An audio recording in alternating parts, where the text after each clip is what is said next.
पूर्वांचल की राजनीति में माहौल बड़ा गर्म है। भाई साहब नमस्कार, मैं विष्णु प्रभाकर, आप सब गोरखपुर एक्सप्रेस न्यूज देख रहे हैं। सभी प्रत्याशी, सभी कैंडिडेट वोटरों को लुभाने की कोशिश कर रहे हैं।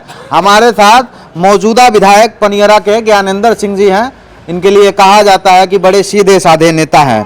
वैसे अब लोगों के बीच में जाना पड़ रहा है। चलिए बात कर लेते हैं। 5 साल से विधायक हैं, बीजेपी ने फिर से विश्वास करके कैंडिडेट बनाया है, यह जान लेते हैं इस बार का क्या विजन है, ताकि 17 से 22 का कार्यकाल पूरा किए, अब 22 से 27 की तैयारी कर रहे हैं। तो इसी मुद्दे पे हम सब बात करेंगे। विधायक जी बहुत बहुत स्वागत है। आप सबको भी बहुत बहुत धन्यवाद। लगातार कैंपेनिंग कर रहे हैं, लोगों से मिल रहे हैं। सबसे पहले ये बताइए कैसा रिस्पांस मिल रहा है? बहुत अच्छा रिस्पांस है। हम लोग पीछे हैं, जनता आगे है।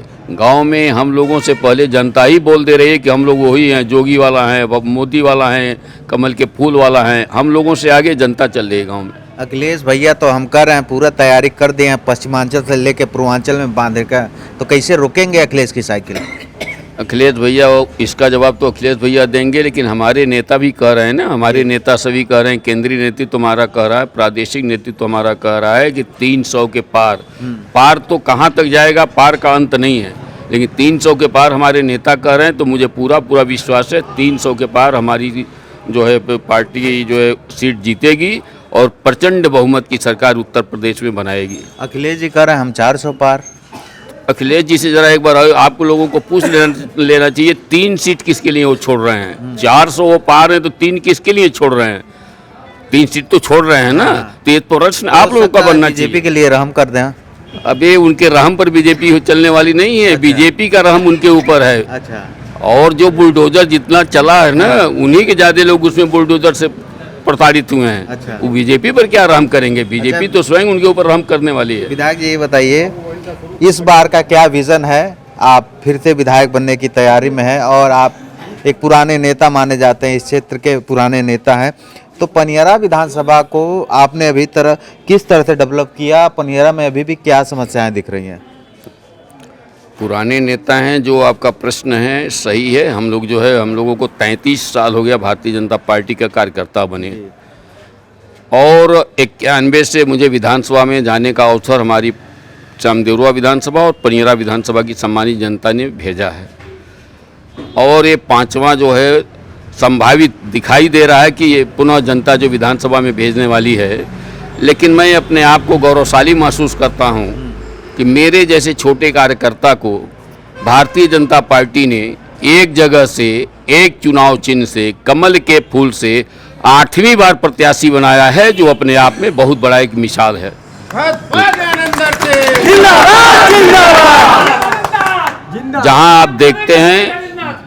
जहां आप देखते हैं शाम को नेता खाना वाना खा करके सोता है, और सुबह जब उठता है तो देखा जाता है, पेपर में आता है कि सपा से चला गया बसपा से, बसपा में चला आया भाजपा में। लेकिन मेरे जैसा एक कार्यकर्ता, छोटा सा कार्यकर्ता, छोटे परिवार का कार्यकर्ता, कभी जेहन में नहीं आता है कि मैं सपा और बसपा का नाम भी लूं। बीजेपी का ज्ञानेंद्र सिंह जिंदाबाद, जिंदाबाद। बीजेपी का ज्ञानेंद्र सिंह जिंदाबाद, जिंदाबाद। विधायक जी मेरा सवाल है, पनियरा विधानसभा एक जो सबसे बड़ी समस्या है, पहला है शिक्षा और दूसरा है रोजगार। यहाँ पे टेक्निकल स्तर पे कोई शिक्षा नहीं है। यहाँ का युवा जब कुछ टेक्निकल स्तर पे करना चाहता है तो उसको लखनऊ दिल्ली का रास्ता पकड़ना पड़ता है, और रोजगार की एक बड़ी समस्या है। आप लगातार विधायक हैं, आखिर आपकी नज़र क्यों नहीं जाती है ऐसे कार्यक्रम पे? टेक्निकल शिक्षा की आवश्यकता है। सही बात है कि टेक्निकल शिक्षा बच्चों को मिलना चाहिए। हर काम जो है टेक्निकल होता जा रहा है। कंप्यूटर के युग में टेक्निकल की शिक्षा। और जहां बेरोजगार की बात आप कर रहे हैं, रोजगार की बात कर रहे हैं, तो मैं दावे के साथ कह सकता हूं, जितने बच्चे पढ़ते हैं सभी बच्चों को कोई भी सरकार सरकारी नौकरी नहीं दे सकती। और आपको भी याद होगा, जानकारी होगी, हमने तो बहुत मुख्यमंत्रियों को देखा है, कई मुख्यमंत्रियों को देखा है, 7-8 मुख्यमंत्रियों को हमने देखा है। लेकिन वर्तमान मुख्यमंत्री, यशस्वी मुख्यमंत्री पूजनीय योगी आदित्यनाथ जी महाराज ने जो काम किया है, उत्तर प्रदेश में 5.25 लाख सरकारी नौकरी लगी है, और अधिकांश इसमें महिलाएं हैं जो भागीदारी पाई हैं। महिलाएं भी बहुत ज़्यादा इसमें नियुक्ति हुई, महिलाओं की भी।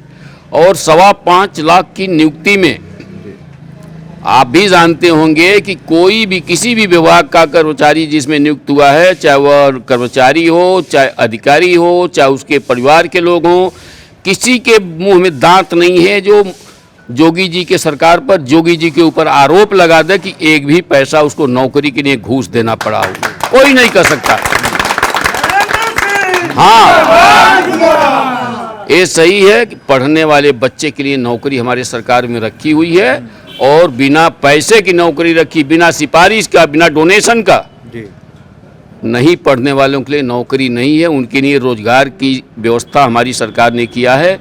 केंद्र की सरकार और प्रदेश की सरकार, दोनों सरकारें मिलकर के आप मुद्रा योजना लोन चलाई हमारी सरकार ने। जो बेरोजगार पढ़ लिख करके बेरोजगार नौजवान हैं उनको अपने पैरों पर खड़ा करने होने के लिए हमारी सरकार योजना चलाई है कि हम आपको पैसा दे रहे हैं, बैंक से दे रहे हैं, आप पैसा लीजिए, रोजगार करिए, बिजनेस करिए, छोटा करिए, बड़ा करिए। हम सहयोग कर रहे हैं, सरकार सहयोग कर रही है, आप अपने पैर पर खड़ा होइए। ये हमारी सरकार की योजना है और तमाम इसमें रोजगार पाए हैं। तमाम लड़के जो है, बेरोजगार नौजवान जो है, इससे लाभान्वित हो रहे हैं। यहाँ तक कि महिलाएं इससे ज़्यादा लाभान्वित हो रही हैं। महिलाओं को भी इससे ज़्यादा लाभ हो रहा है। महिलाएं समूह, स्वयं सहायता समूह बना करके जो है बहुत सी महिलाएं काम करें। हम लोग जा रहे हैं गाँव में तो 3-3, 4-4, 6-6, 8-8 स्वयं सहायता समूह लोगों का। अच्छा विधायक जी, मेरा अगला सवाल यही है कि पनियरा में एक जो सबसे बड़ी समस्या है जागरूकता की, कहीं ना कहीं आपने भी इस चीज़ को नोटिस किया होगा। तमाम योजनाएं, कुछ योजनाएं तो पहुंच जा रही हैं, लेकिन जो छोटे स्तर पे, थाने पे, तहसील पे दलाली बढ़ गई है, ये लोगों का आरोप रहता है। लगातार मुझे फ़ोन आते रहते हैं पनियरा विधानसभा क्षेत्र के अलग अलग गाँव से कि प्रशासन की एक बड़ी लापरवाही है। इस पर आप क्या सोचते हैं और क्या लगता है कि आपकी सरकार विफल है इस पर? आपका प्रश्न पूर्णतया गलत है। पनियरा विधानसभा ही एक विधानसभा ऐसा नहीं है जिसके पास जिसको प्रतिदिन आपके पास टेलीफोन जाया करता है कि यहाँ जो है घूस लिया जाता है, यहाँ दलाली किया जाता है। ऐसा कुछ नहीं है। सबसे अच्छा विधानसभा पनियरा है और मैं उससे बड़े साफ शब्दों में कह सकता हूँ। हमारे विधानसभा पनियरा में भारतीय जनता पार्टी के हम लोग कार्यकर्ता हैं। आप भी जानते होंगे समाजवादी पार्टी के सरकार में थाना बिकता था, ब्लॉक बिकता था, जिला बिकता था, डीएम बिकता था, एसपी बिकता था, कोतवाल बिकता था। ये कार्यकर्ता आपस में बांट लेते थे कि हम ब्लॉक देखेंगे, आप जिला देखेगा, वो फलाना देखे, वो डेकाना देखेंगे। बीजेपी का कोई वर्कर न थाना देखता है, न ब्लॉक देखता है, न जिला देखता है। कोई आवंटन नहीं होता बीजेपी की कार्यकर्ताओं में और मैं बड़े दावे के साथ कह सकता हूं। और आप जानते हैं जब केंद्रीय नेतृत्व ईमानदार हमारा है, प्रधानमंत्री नरेंद्र मोदी 7.5 साल हुआ, 7.5 साल के सरकार में आपको भी नहीं जानकारी होगी कि किसी भी मिनिस्टर के ऊपर या प्रधानमंत्री के ऊपर किसी विपक्षी के पास साहस नहीं है कि वो भ्रष्टाचार का आरोप लगा पावे। योगी मोदी का नंदन सिंह 5 साल पूजनीय योगी आदित्यनाथ जी महाराज को भी हो गया। जी जी। किसी भी मिनिस्टर के ऊपर आप भाई नहीं सुने होंगे, न किसी टीवी में आया होगा, न किसी चैनल पर चला होगा। हमारे किसी मिनिस्टर के ऊपर भ्रष्टाचार का आरोप लगा है, अधिकारियों के ऊपर लगा है या मिनिस्टरों के ऊपर भी लगा है, तो फिर उस तरह का आरोप नहीं लगा है कि जो एक करप्शन में जो है ये डूबे हुए हैं। ऐसा कोई आरोप हमारे योगी जी के सरकार में भी नहीं लगा है। जब हमारा केंद्रीय नेतृत्व ईमानदार है, प्रादेशिक नेतृत्व हमारा ईमानदार है, प्रधानमंत्री ईमानदार है, जब मुख्यमंत्री योगी आदित्यनाथ जी ईमानदार हैं, तो आप जानते हैं घर का मुखिया अगर ईमानदार होता है तो घर के सदस्य भी उसी रो में रमे रहते हैं, ईमानदारी के रास्ते पर चले रहते हैं। मेरा अगला सवाल है कि मौजूदा राजनीति, ये बताया जा रहा है कि आप भी राजनीति के पुराने धुरंधर हैं। सपा बसपा घेराबंदी कर रही है, किस तरीके से पटकनी देंगे और किसको अपना विरोधी मानते हैं? मेरा कोई विरोधी तो रह ही नहीं गया। अभी आप साफ शब्दों में सुनिए, समाजवादी पार्टी के प्रत्याशी आए हैं 70 किलोमीटर दूर से। बहुजन समाज पार्टी के आए हैं 55 किलोमीटर दूर से। कांग्रेस के प्रत्याशी आए हैं 30 किलोमीटर दूर से।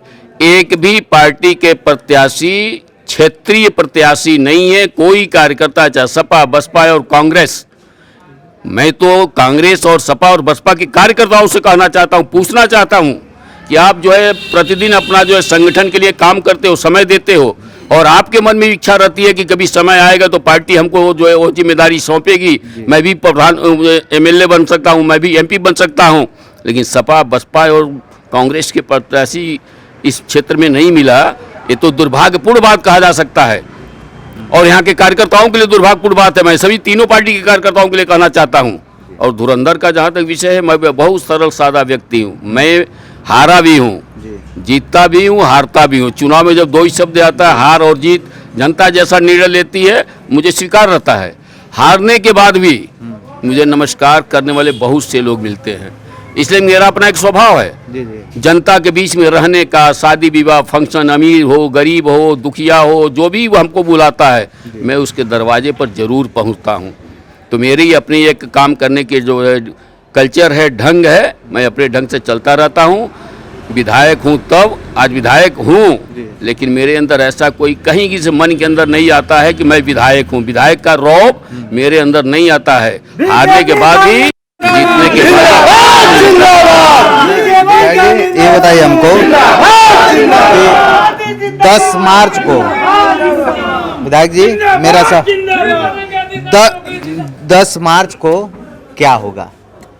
10 मार्च को तो सपा जो है बिस्तर पकड़ लेगी। बसपा हमको लगता है प्रदेश से बाहर चली जाएगी। कांग्रेस को तो कोई पूछने वाला नहीं है। और मैं बड़े दावे के साथ कह सकता हूं, इतना बढ़िया सिचुएशन है जैसा मैंने आपसे बताया ना। हम कार्यकर्ता गांव में जा रहे हैं तो अभी हम लोग बोलना चाहते हैं तो महिलाएं थपड़ी बजा करके जोगी जी मोदी जी, जोगी जी और मोदी जी जिंदाबाद का नारा लगा रही महिलाएं, क्योंकि हमारी सरकार ने काम किया है। केंद्र की सरकार की योजना, प्रदेश सरकार की योजना, जो जन कल्याणकारी योजनाएं हमारी चली हैं, बहुत सी योजनाएं चली। योजना गिनाएंगे तो आप टाइम भी नहीं दे पाएंगे। हमारे पास तो टाइम है, आप टाइम नहीं दे पाएंगे, आपके अपने चैनल पर दिखा नहीं पाएंगे उतना। और हर उस योजना का लाभ, जैसा मोदी जी का नारा था, सबका साथ सबका विकास, सबका विश्वास, सबका प्रयास, ये चौथा नारा उन्होंने जोड़ा है। तो उसके हिसाब से कहीं कोई भावना पार्टी के अंदर, हमारी सरकार की योजना के अंदर नहीं है। जो जिस लाभ के लिए पात्र व्यक्ति है, हिंदू मुस्लिम सिख ईसाई कोई भेदभाव नहीं है। जो पात्रता की श्रेणी में आता है वो उसका लाभ पाता है। विपक्ष एक आरोप लगा रहा है, ये मार्च तक ही राशन मिलना है, बीजेपी राशन की मार्केटिंग कर रही है। इस पर आपकी क्या प्रतिक्रिया है? चुनाव तो आज शुरू हुआ और हम 20 महीने से राशन दे रहे हैं, दोनों सरकारें हमारी दे रही हैं, तो मार्केटिंग कैसे हो गया? यह विचार करना। बड़े नेता सपा का नेता हो, चाहे बसपा का नेता हो, चाहे कांग्रेस का नेता हो, मेरा उन पर कमेंट नहीं है, लेकिन मैं कह सकता हूं कि चुनाव आज हो रहा है, 2022 में हो रहा है, जनवरी और फरवरी में चुनाव हो रहा है, राशन हम 20 महीना पीछे से दे रहे हैं, तो हम चुनाव के लिए कैसे दे रहे हैं? अच्छा, यह कोई विषय नहीं है। और अब जब तक हमारे जनता को आवश्यकता होगी तब तक हमारी प्रदेश की सरकार और केंद्र की सरकार राशन देती रहेगी। उनको अपने पैर पर खड़ा करने का हम प्रयास करेंगे। मेरा आखिरी और अगला सवाल होगा, राजनीतिक गलियारों में इन दिनों डायलॉगबाजी बड़ा हो रहा है। योगी जी ने कुछ दिन पहले कहा था कि 10 मार्च को गर्मी शांत करेंगे। अभी ये मामला ठंडा हो रहा था, तब तक अगला डायलॉग आ गया कि बुलडोजर हमने दे दिया है बनवाने के लिए, 10 मार्च को रिपेयरिंग होगा और बुलडोजर फिर चलेगा। अखिलेश भैया कह रहे हैं इस बार बुलडोजर पर हम बैठेंगे और बुलडोजर की सवारी हम करेंगे। अरे यार जी, ये तो जोगी जी का जो विषय है और अखिलेश जी का विषय है, दोनों उसका जवाब वो लोग देंगे। लेकिन मैं कहना चाहता हूं कि बुलडोजर जो जोगी जी ठीक करा रहे हैं, बुलडोजर उसके ऊपर चलेगा जो गलत काम करेगा। बुलडोजर सबके लिए नहीं है। यहाँ इतने लोग खड़े हैं, किसी के ऊपर बुलडोजर थोड़ा जोगी जी चलाए हैं। लेकिन जो माफिया है, अवैध भूमि का कब्जा किया है, गरीबों का जो है जमीन हड़प लिया है, उसके ऊपर बुलडोजर चलता है। जो बेईमानी करता है, भ्रष्टाचार में लिप्त रहता है, इसीलिए कह रहे हैं जोगी जी 10 मार्च को ही बुलडोजर एकदम तैयार हो जाएगा। रिपेयरिंग हो रही है बुलडोजर की। अगर लोगों के अंदर जो है अगर सरापन नहीं रहा, आप जरा बताइए, पहले चरण का दूसरे चरण का जब मतदान हो रहा था, आप ही लोगों से, हिंदू महिला को छोड़ दीजिए, हिंदू पुरुष को छोड़ दीजिए, मुस्लिम बच्चियां, पढ़ी लिखी लड़कियां, पढ़ी लिखी महिलाएं आप लोगों के ही चैनल पर कह रही थी कि मुझे सुरक्षा मिला है, मैं कानून व्यवस्था उत्तम है, इस पर मैं मतदान कर रही हूं। विकास हुआ है, इस पर मतदान कर रही हूँ, महिलाओं की सुरक्षा हुई है, इस पर मतदान कर रही हूँ। ऐसा मुस्लिम महिलाएं 3 तलाक पर मैं जो है सरकार का समर्थन कर रही हूँ, योगी का समर्थन कर रही हूँ। ये बहुत बड़े बड़े मुद्दे हैं। अखिलेश जी क्या बोलेंगे? अखिलेश जी को करहल से लड़ रहे थे ना, मतदान तो आज हुआ है ना, और उस मतदान में आदरणीय मुलायम सिंह यादव जी को अब कहीं जाना होना नहीं है, कहीं जाते होते नहीं है, लेकिन उनको ले जा करके कुर्सी पर बैठाना पड़ा, उनको शिवपाल जी को मंच पर बैठाना पड़ा। बेटे के लिए गए थे, बेटे के लिए गए थे। क्यों गए थे? बेटे के लिए तो इसलिए गए थे कि अखिलेश जी को डर लग गया। अखिलेश जी को ये लगा कि हम हार रहे हैं चुनाव, अगर हमारे नेताजी, हमारे पिताजी, चूंकि उनका पुराना क्षेत्र रहा है, उनका पुराना अनुभव है, वो जाकर के जनता के बीच में 2 शब्द बोल देंगे तो उन लोगों के लिए आशीर्वाद हो जाएगा, मेरा उद्धार हो जाएगा। अन्यथा अखिलेश चुनाव वहां से हार रहे थे। तो विधायक जी ये बताइए, 10 मार्च की तैयारी पूरी कर ली है आपने? हमने नहीं, पूरा उत्तर प्रदेश कर दिया है। तो आपने हमको समय दिया, बहुत बहुत धन्यवाद। अब 10 मार्च की तारीख को पता चलेगा क्या बाबा का जो बुलडोजर रिपेयरिंग हो रहा है उसका ड्राइवर बाबा बनेंगे या फिर अखिलेश यादव की एंट्री होगी, ये देखने वाली बात होगी। योगी मोदी के अंदर से